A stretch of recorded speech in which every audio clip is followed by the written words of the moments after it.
केवल ये एक मंत्र बच जाए, ईशावास्यमिदं सर्वम, तो मैं सारे संसार के सारे ज्ञान को फिर से हम खड़ा कर सकते हैं। आदरणीय संन्यासी वृंद और साथियों, आज हम लोग जब यहाँ पर खड़े हुए हैं कुछ आत्मचिंतन के लिए और कुछ भविष्य की रूपरेखा बनाने के लिए, तो हमारे सामने जो पथ प्रदर्शक अभी सब ये अपने अपने ग्रुप की रिपोर्ट दे रहे थे, 1, 2, 4 की मैंने भी सुनी। मुझे लगता है कि अब हमें जैसे नए सिरे से सोचने का क्यों जरूरत पड़ रही है कि हम करें क्या, जब सब कुछ बना बनाया राजमार्ग हमारे पास है। कंटकाकीर्ण मार्गों को साफ करके महर्षि दयानंद ने अपने उत्सर्ग और बलिदान से और आने वाली पीढ़ियों ने अपने बलिदान से उसको बिल्कुल राजमार्ग बना दिया। तो उसके बाद फिर भी हमें ये भ्रम बना हुआ है कि हमें क्या करना चाहिए। इस पर जरूर हमें थोड़ा सा रुक करके आत्मचिंतन करना चाहिए। जहां पर रुकावटें आई हैं उनको तो दूर करना जरूरी है, लेकिन नया हमें कोई ऐसा मौलिक चिंतन करके कि हम कोई नई बात शुरू करें, मुझे नहीं लगता उसकी कोई ज़रूरत है। महर्षि दयानंद ने आर्य समाज की स्थापना करके जो 10 नियम बनाए और जिसका स्मरण अभी हमें कराया आदरणीय सोमवेश जी ने, सोमदेव जी ने, जिस समय उसकी स्थापना हो रही थी मैं उस आर्य समाज में गया हूँ, उसको काकड़वाड़ी आर्य समाज बोलते हैं। वहां पर एक पत्थर लगा हुआ है प्रवेश के पास, और पत्थर में उन लोगों के नाम लिखे हैं जिन्होंने उस समय दान दिया उस आर्य समाज के निर्माण के लिए।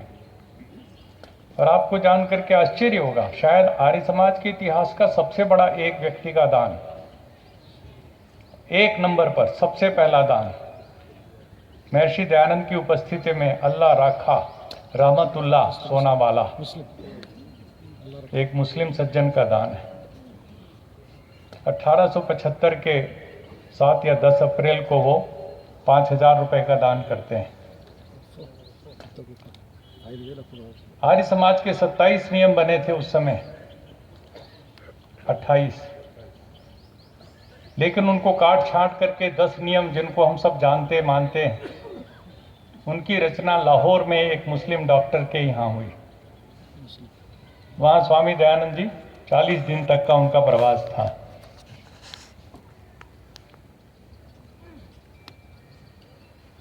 कहाँ गए वो मुस्लिम? स्वामी दयानंद जी जब जोधपुर में आए तो उनके रहने का जो मकान, हमारे राजस्थान के साथी बताएंगे, जो कोठी दी गई है आर्य समाज को, हाँ, फैजुल्ला खां की कोठी, उसमें महर्षि दयानंद रहते थे।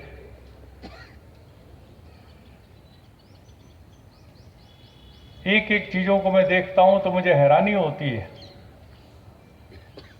कि आर्य समाज जो इतना उदार था, इतना विशाल था, मानवता को अपना परिवार मान करके चल रहा था, इसके प्रवर्तक, इनके विचार, संसार का उपकार करना इस समाज का मुख्य उद्देश्य है। उसमें कहीं भी कोई सांप्रदायिकता की गंध नहीं है, उसमें संकीर्ण राष्ट्रवाद की गंध नहीं है। जिन वेद मंत्रों को हम पढ़ते हैं उसमें भारत माता की कहीं चर्चा नहीं है, उसमें वेद माता और भूमि माता की बात है। माता भूमिम पुत्रोहम पृथिव्या। वेदों में कोई इतिहास नहीं, कोई भूगोल नहीं, डंके की चोट महर्षि दयानंद ने कहा। और आज जब भी कोई बात करते हैं तो हमारे अंदर कहीं संकीर्ण राष्ट्रवाद या कोई हिंदू सांप्रदायिकता कहीं ना कहीं घर आज कर लेती है। इतने बड़े सम्मेलन में हम ढूंढने के लिए भी निकलेंगे यहाँ पर। अभी थोड़ी देर पहले जैसे कल उद्घाटन के समय किरणजीत सिंह जी ने अपना भाषण दिया और याद दिलाया कि कैसे एक सिख परिवार था अर्जुन सिंह का। और वो आर्य समाज में दीक्षित हुए। और वो अकेले नहीं थे, सैकड़ों सैकड़ों सिख परिवार खड़ा केश कंगा कच्छा भी रखते थे और आर्य समाज की दीक्षा लेकर के काम करते थे। अभी हम सरदार भगत सिंह कहते हैं, तो क्या हुआ? सिख कहाँ गए, कहाँ हैं? ढूंढिए नजर उठा करके। हम क्यों बन गए एक संप्रदाय? दूसरे लोग संप्रदाय बन सकते हैं, लेकिन आर्य समाज के लिए कोई गुंजाइश नहीं है। महर्षि दयानंद की सारी चिंतन सरणी में केवल और केवल एक ही बात है, ये मत मतांतर जितने ज्यादा बढ़ गए, इनकी वजह से सत्य का लोप हुआ है।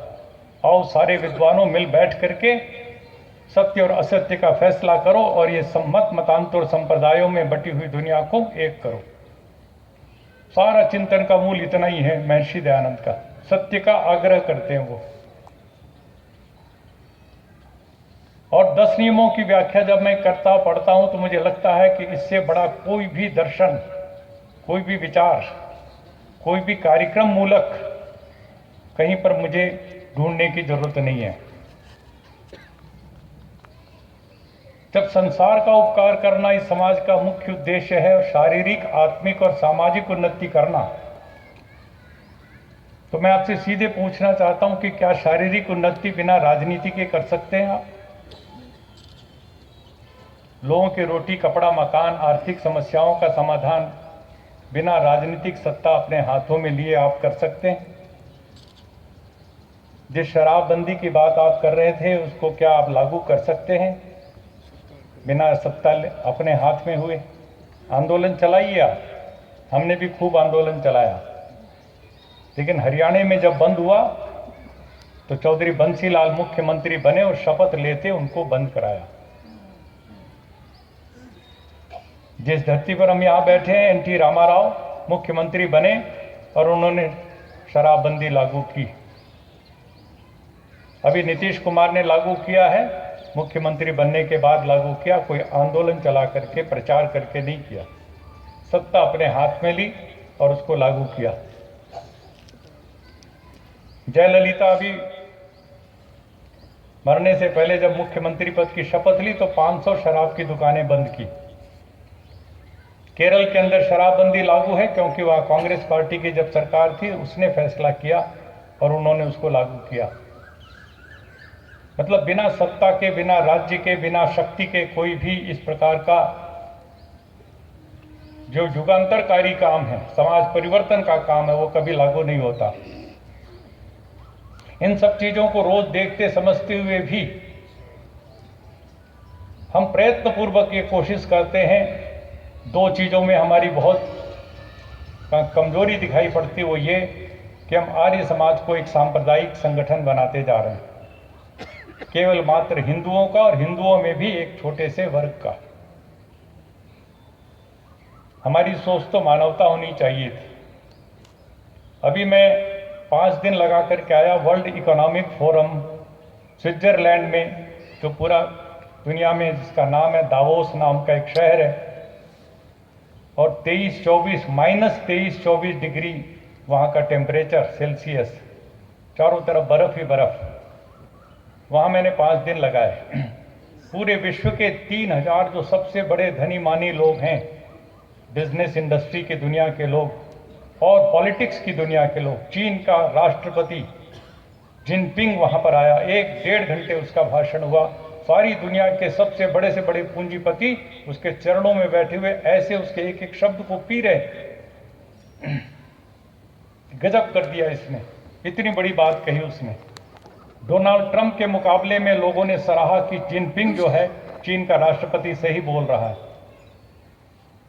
डोनाल्ड ट्रंप जाना जाता अमेरिका का राष्ट्रपति, जो सबसे बड़ा पूंजीवादी देश है, और लोग सोचते हैं कि पूंजीवादी देश के राष्ट्रपति के ज्यादा गुणगान होना चाहिए था दावोस जैसे वर्ल्ड इकोनॉमिक फोरम में, लेकिन नहीं, चीन जैसे कम्युनिस्ट राष्ट्र के राष्ट्रपति का गुणगान हुआ, क्योंकि लोगों को लगा कि ये ज्यादा सच्चाई है। और भी लोग गए थे दुनिया भर के, सब लोगों से मुझे भी मिलना मिला, बड़े बड़े विश्व के जो धनाढ्य लोग थे। जब मुझे बोलने का टाइम दिया उन्होंने, तो मैंने सीधे सीधे 2-3 सवाल किए और मैंने वो घटना याद दिलाई वर्ल्ड बैंक के जो प्रेसिडेंट थे उस समय के, जेम्स वुल्फनसोन उनका नाम था। वो पहली बार जब वर्ल्ड बैंक प्रेसिडेंट बन करके दिल्ली आए अपने ऑफिस लोधी रोड दिल्ली में ऑफिस मीटिंग करने के लिए, तो मैं मेधा पाटकर जी और उनके नर्मदा बचाओ आंदोलन के साथियों के साथ, आदिवासियों के साथ तख्ती लिए खड़ा था, वापस जाओ, गो बैक। तो उस व्यक्ति ने दरवाजा खिड़की खोल करके पूछा अपने साथियों से कि ये क्यों गुस्से में है, क्यों नारे लगा रहे हैं। उन्होंने कहा जी आपकी नीतियों से नाराज हैं, आपने वर्ल्ड बैंक की ओर से लोन दिया है भारत सरकार को, जिससे बांध बनेगा तो हजारों लाखों आदिवासी डूब जाएंगे, उसके विरोध में ये नारे लगा रहे हैं। तो हमारा कोई मंत्री मुख्यमंत्री होता तो पुलिस को फोन करके कहता लाठी चार्ज करो, आंसू गैस छोड़ो, इनको तितर बितर करो। लेकिन वर्ल्ड बैंक के प्रेसिडेंट ने कहा इनको अंदर बुलाओ। अंदर बुला करके उसने हमें टेबल पर बैठाया और चाय पिला करके कहा क्यों नाराज हैं आप लोग। हमने कहा आपने लोन दिया है भारत सरकार को, ये हमारे गरीबों को उजाड़ देगा। उसने चुपचाप सुन करके, ये मैं बोल रहा हूं वहां पर दावोस में, मेरे लेक्चर में रिकॉर्डेड है, मैं उसका YouTube दिखाऊंगा आपको डाल करके, आप सुनिएगा। और वर्ल्ड बैंक की जो चीफ एग्जीक्यूटिव ऑफिसर CEO वहां पर बैठी थी मेरे सामने हमारे ग्रुप में, और भी बहुत से बड़े बड़े लोग थे। तो वहां पर मैंने ये बात उसको सुना करके कहा कि जब वो गए वॉशिंगटन DC, तो वहां से उन्होंने पूरा लोन कैंसिल कर दिया। सबसे पहला सबसे बड़ा लोन वर्ल्ड बैंक ने कैंसिल कर दिया। हमारे आश्चर्य की सीमा नहीं रही, ये कैसे हुआ। उसके 6 महीने के बाद मुझे बुलाया अपने ऑफिस में, बिजनेस क्लास का किराया देकर के दिल्ली से वॉशिंगटन DC, और वहाँ बहुत शानदार तरीके से मुझे ठहरा करके अगले दिन पूरे वर्ल्ड बैंक के ऑफिस में कोई 18 बड़े से बड़े उनके अधिकारी बैठे सामने, और बिल्कुल टेबल के दूसरी तरफ मैं अकेला। आज से 15 साल पहले की बात मैं बता रहा हूँ। और उसने मुझे पूछा कि why are you criticising our globalisation, क्यों इसका विरोध करते हैं। मैंने कहा mister president, your globalisation is nothing but glorification of greed as god. आप जिसको भूमंडलीकरण ग्लोबलाइजेशन कहते हैं, ये लालच का महिमा मंडन करके आपने लालच को परमात्मा के रूप में पेश कर दिया। लालच जो कि एक बुरी चीज है। वो एकदम सन्नाटे में रह गया। उसने कहा क्यों, क्या मतलब है आपका।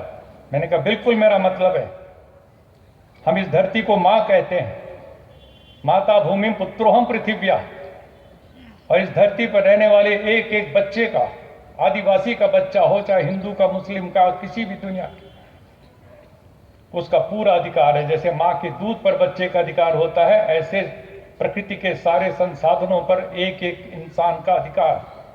वैदिक दृष्टि ये है। और आप ठीक उल्टा काम कर रहे हैं। आप प्राकृतिक संसाधनों का निजीकरण कर रहे हैं, प्राइवेटाइजेशन ऑफ नेचुरल रिसोर्सेज कर रहे हैं, और बड़ी बड़ी मल्टीनेशनल कॉरपोरेशन को सौंप करके कह रहे हैं इसमें कितना मुनाफा कमा सकते हो कमाओ। Not just profit but profiteering has been allowed by your policies. मैंने कहा आपने सब चीजों के ऊपर दाम लगा दिया, प्रकृति के ऊपर दाम लगा दिया, प्राकृतिक संसाधनों पर दाम लगा दिया। You have fixed A price tag and the rich and the powerful are being allowed to throw the money at you and buy away the natural resources। अपने कब्जे में ले लेते हैं, अपना प्राइवेट संपत्ति बना लेते हैं, उससे मुनाफा कमाते हैं, और सारी प्रकृति का दोहन करके, शोषण करके, निर्ममता के साथ उजाड़ करके संकट खड़ा कर देते हैं आने वाली संततियों के लिए। जब मैंने ये बात कही शक्ति के साथ, तो बिल्कुल उसको असहज होकर के वो कहता है व्हाट इज योर अल्टरनेटिव। मैंने कहा yes we have an alternative. मैंने कहा हमारा अल्टरनेटिव है वसुधैव कुटुंबकम। अब उसकी समझ में नहीं आया तो मैंने कहा मैं इसका अर्थ समझाता हूं। The whole world, the earth a family. पूरी पृथ्वी, पूरी धरती एक परिवार है। बोले फर्क क्या हुआ। मैंने कहा फर्क ये है कि आपका ग्लोबल मार्केट है, मार्केट में सामान है, सामान के और दाम लिखा है, और अमीर और ताकतवर पैसे फेंक करके उसको खरीद करके निजी बना लेता है। और एक परिवार के अंदर जो सबसे छोटा बच्चा है, सबसे कमजोर बच्चा है, उसकी जरूरत सबसे पहले पूरी होती है। उसको दूध चाहिए तो, दवाई चाहिए तो बच्चे की जरूरत सबसे पहले पूरी करेगा, और कमा करके लाने वाला व्यक्ति अपना हिस्सा सबसे बाद में लेगा। तब परिवार चलता है, वरना परिवार 3 दिन भी नहीं चल सकते। मैंने कहा इस सिद्धांत को लागू करो पूरी दुनिया के ऊपर। जो दुनिया के सबसे कमजोर लोग हैं उनकी इस जरूरतों को सबसे पहले पूरा करो, और जो सबसे धनवान हैं वो सबसे बाद में ले अपना हिस्सा। और सारी दुनिया के अंदर आप ये वसुधैव कुटुंबकम के आधार पर ग्लोबलाइजेशन लागू करो, हम आपका साथ देंगे। तब उसने मुझसे पूछा इसके लिए हमें करना क्या चाहिए शुरुआत, और वो बात मैंने अभी कही वर्ल्ड इकोनॉमिक फोरम में। उनको पसीना आ गया था जब मैंने वर्ल्ड बैंक के प्रेसिडेंट को कहा। मैंने कहा आपने दुनिया के सामान एक देश से दूसरे देश में भेजने के लिए, अभी हमारे देश का किसान मर रहा है, आत्महत्या कर रहा है, और नरेंद्र मोदी की सरकार ड्यूटी घटा रही है। जो इंपोर्ट ड्यूटी है उसका नतीजा ये हो रहा है कि बुरी तरह से हमारे किसान बर्बादी के कगार पर पहुंच रहे हैं। जिन किसानों की रक्षा होनी चाहिए थी, ड्यूटी बढ़नी चाहिए थी, लेकिन उसको नीचे किया जा रहा है। किसके? इन विदेशी वर्ल्ड बैंक जैसे ग्लोबलाइजेशन की नीतियों के दबाव के अंतर्गत। आप हमारे ऊपर दबाव डालते हैं और हमसे कहते हैं कि अपना जो टैरिफ बोलेंगे कस्टम्स ड्यूटी को, उसको नीचे करो, कम करो, एकदम कम करो, ताकि आपका माल आसानी से हमारे देश में घुस सके और मुनाफा कमा करके ले जाएं आपका कैपिटल घुस सके, पूंजी लग सके हमारे देशों में जहां किसी चीज में, और उसका मुनाफा कमा के आप ले जाओ। तो आप गुड्स और कैपिटल के लिए तो खुली आवाजाही की मांग करते हो, लेबर के लिए क्यों नहीं अलाउ करते? मनुष्य के लिए, मजदूरों के लिए तुम इसी प्रकार की खुली छूट क्यों नहीं देते? हमारा टैरिफ वॉल तो नीचे जा रहा है और तुम्हारा इमिग्रेशन वॉल ऊपर उठता जाना है। इमिग्रेशन समझ रहे हैं? मतलब दूसरे देश में यदि आपको जाना हो अमेरिका में तो वीजा लेनी पड़ेगी, इमिग्रेशन उसके बगैर नहीं जा सकता। अभी ट्रंप ने कल जाकर के, परसों जाकर के जो भयंकर घोषणा कर दी है, सारे देश में, दुनिया में खलबली मच गई है। हिंदुस्तानी जो वहां पर नौकरी करते थे, बसे हुए थे कई कई साल से, पीढ़ियों से, वो अपने किसी छुट्टी या काम से दिल्ली आए या हैदराबाद आए, अब वो वापस गए हैं तो उनको जहाज में एयरपोर्ट से वापस भेज दिया। पढ़िए आज का मुख्य पृष्ठ अखबारों का, आज का टाइम्स ऑफ इंडिया और सारे डेक्कन क्रॉनिकल, जहाज में उल्टा लौटा दिया उन लोगों को। वो कहता मुझे नहीं चाहिए हिंदुस्तानी, निकालो इनको बाहर। ये है दुनिया की नीति। अब हम लोगों को कहा गया था कि अंतर्राष्ट्रीय राष्ट्रीय विषयों के ऊपर अपने चिंतन में से कुछ निकाल करके दीजिए। मैं चाहता हूं आप लोग इस स्तर पर आकर के सोचिए। अपना कार्य क्षेत्र मत सोचिए किसी एक गली और एक मोहल्ले को, आप पूरे विश्व परिदृश्य के ऊपर अपनी नजर उठाइए। सारी दुनिया में किस तरह की गलत नीतियां चल रही हैं, उसका प्रभाव पड़ रहा है। मेरा किसान यदि यहाँ विदर्भ में, मराठवाड़ा में आत्महत्या कर रहा है तो कहीं न कहीं उसके पीछे ये मोनसांटो और कारगिल जैसी बीज कंपनियां हैं, ये बड़ी बड़ी फर्टिलाइजर कंपनियां हैं, बड़ी बड़ी पेस्टिसाइड की कंपनियां हैं, जिनको ठूंसा जा रहा है हमारे किसानों की गर्दन के नीचे। कैश क्रॉप बोने के लिए उनको मजबूर किया जा रहा है और हमारा किसान बर्बाद होकर के उजड़ रहा है। और कोई भी सरकार, कोई पार्टी अभी तक उसने किसानों के साथ न्याय नहीं किया। महर्षि दयानंद 6वें समुल्लास में राजधर्म के प्रकरण में लिखते हैं, राजा ऐसा होगा, चक्रवर्ती राजा ऐसा होगा, न्यायाधीश ऐसा होगा, सेनापति ऐसा होगा, तमाम सब बातें लिख करके आखिरी में लिखते हैं राजाओं का राजा कौन? कहते किसान आदि परिश्रम करने वाले राजाओं का राजा। जिसको दयानंद राजाओं का राजा देखना चाहते थे, आज वो भिखारियों का भी भिखारी। कहां है आपके प्रोग्राम में किसानों के लिए आवाज उठाना? ये सामवेदी जी बैठे, इनकी पत्रिका आज बांटी इन्होंने, मुझे देख के बहुत खुशी हुई। सामवेदी जी कई सालों से कह रहे हैं कि हमें आर्य समाज की ओर से किसानों का आंदोलन चलाना चाहिए। हम नहीं चलाते, हम सोचते ये तो राजनीतिक पार्टी करेगी काम। कोई ट्रेड यूनियन करेगा, किसान यूनियन करेगा, हम क्यों करें? हमारा काम तो संध्या हवन करना है या और भी कुछ हवन जो करना होता है वो क्रांति की आग जलानी होती है।